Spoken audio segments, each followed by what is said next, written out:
Colleague Yara Abbas, reporter of Syrian News TV channel, is martyred at the hands of terrorists in the Qseir countryside. Units of the Syrian army continue their progress along various fronts in Qseir and kill and wound terrorists in other cities.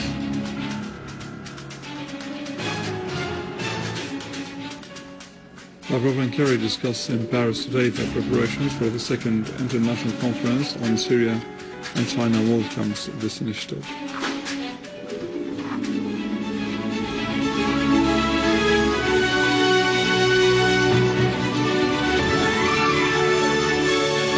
The Syrian Union of Journalists announced the death of colleague Yara Abbas, who was shot dead by terrorists near Al-Daba airport in the Qseir countryside in Homs.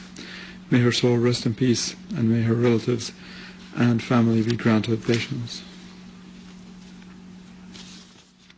قواتنا المسلحة ما زالت مستمرة في التصدي لهاللحون. هي محاولات فاشلة من قبلهم للقول وللزعم بأنهم يستطيعون. That was the last report prepared by our colleague Martyred Yara Abbas, and it was aired at Ikhbariya news station. Yara, who accompanied the Syrian Arab Army for coverage of their victories and to reveal the criminal nature of Jabhat al-Nusra and their Takfiris, was known for her courage to be always in the forefront. Despite her injury in Aleppo, Yara, so devoted to her country, insisted on continuing her career, uncovering the savage acts of the terrorists. Meeting the residents of Qseir, Yara recognized the reality of the terrorists who killed many citizens and destroyed their town. She also experienced the will of the Syrian Arab Army soldiers who insisted on eradicating terrorism. Yara on the ground conveyed the truth and expected the defeat of the terrorists, who in turn were afraid of Yara and her comrades. They ambushed the team of Ikhbariya at the village of Al-Dab'a and opened fire on the car that carried them. Yara fell a martyr, and the two cameramen, Osama Dayoub and Badr Awad, were injured. Yara's reports and her voice remained to reveal the terrorists' ugly crimes. Minister of Information Dr. Omran al-Zabi condemned the killing of the journalist Yara at the hands of the terrorists, saying that Yara was not the first Syrian journalist who was killed at the hands of the terrorists, hoping she will be the last one. He expressed sorrow for losing a brave, hard-working correspondent who was well known for her devotion and her great love to her country. Syrian border guards foiled an attempt to infiltrate into Syria from the Lebanese village of Arsal to the hamlet of Ikhbariya and Al-Qseir countryside. The terrorists sustained heavy losses in the clash. A Syrian Arab Army unit also killed and wounded many terrorists in the northern quarter of the town and restored security and stability to the town of Al-Hamidiyeh. After destroying the last terrorist hideout there, the army is fully in control of the eastern entry of the northern quarter. It has cut off the supply lines of the terrorists. The army also defused dozens of different explosive devices among the houses along the public roads.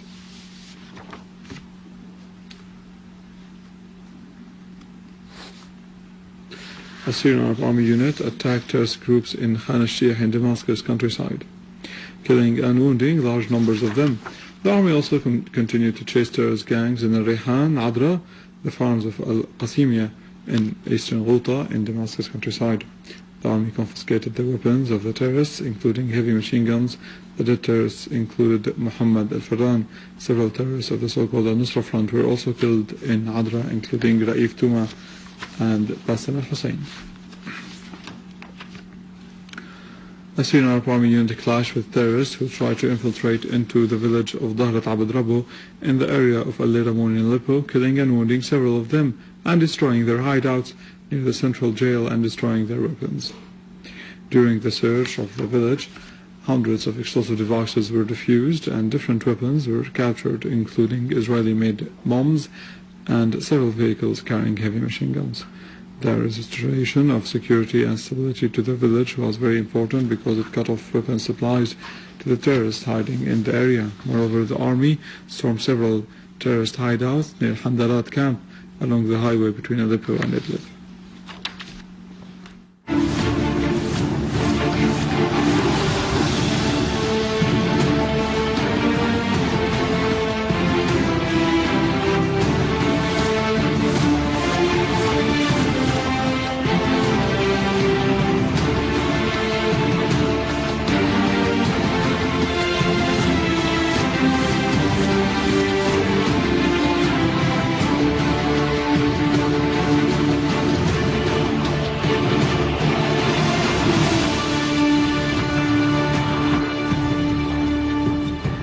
Russian Foreign Ministry said that Russian Foreign Minister Sergei Lavrov and his U.S. counterpart John Kerry will discuss today evening in Paris issues related to preparations for the second international conference on Syria, which is set to be held next month in Geneva.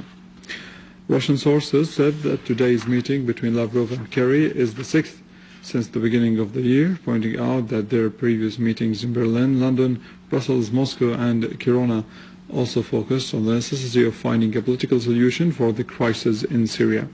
In their talks earlier this month in Berlin, the two ministers reached an agreement on convening a second conference in Geneva without preconditions. The Chinese Foreign Ministry asserted that it continued to support any efforts leading to a political solution to the crisis in Syria. The spokesman of the Foreign Ministry announced China's welcome of the initiative to hold the International Conference on Syria in Geneva and that it would actively join this conference.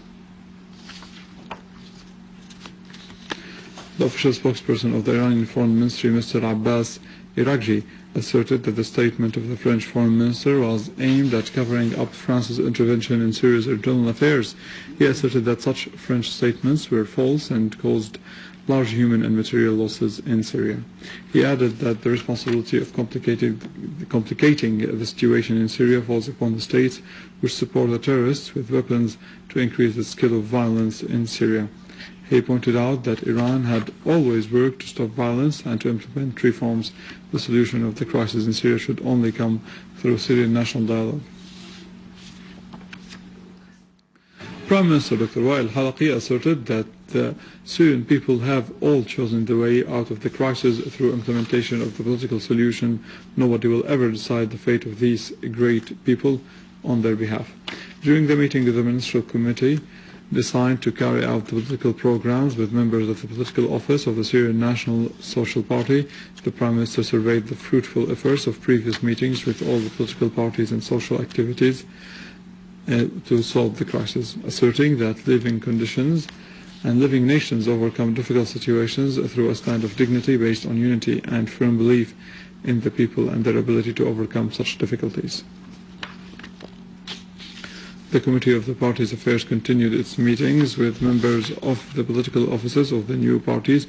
During his meeting with the Vanguard Democratic Party, the Minister of Interior, General Muhammad Ibrahim al-Sha'ar, asserted that these new parties are national parties that aim to support the interests of the country and to raise the national awareness in the political, economic and social fields. He pointed out that the committee continued its work to help these parties and to remove the difficulties they face. The committee will bring to account all those working without license, and members of the party expressed appreciation of the work of the committee and the help it gave to new parties. With this, we come to the end of our news for today. For more details, you can visit our website in English, www.syriaonline.sy. Stay with us after the break, the latest in economy and finance.